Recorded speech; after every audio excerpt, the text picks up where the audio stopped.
Depuis 2 jours, le prix du gazole à la pompe a augmenté. Il passe de 500 à 625 francs CFA. Devenu une tradition, chaque fois qu'une décision impactant le social est prise, le gouvernement dialogue avec les partenaires sociaux.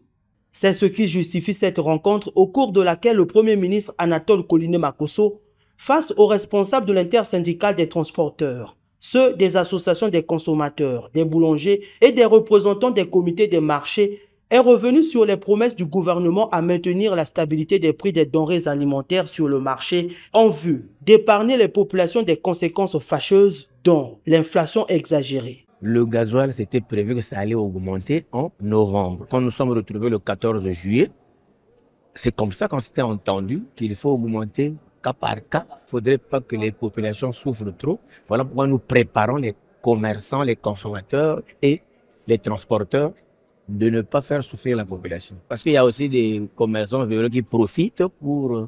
Comme par exemple le légume, attends, on ne va pas dire que le légume doit augmenter.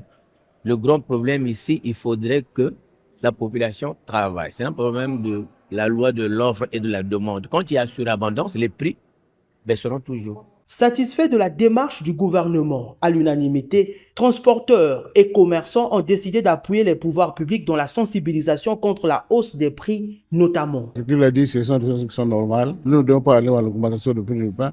Nous devons discuter chacun avec son ministère, le ministère de tutelle.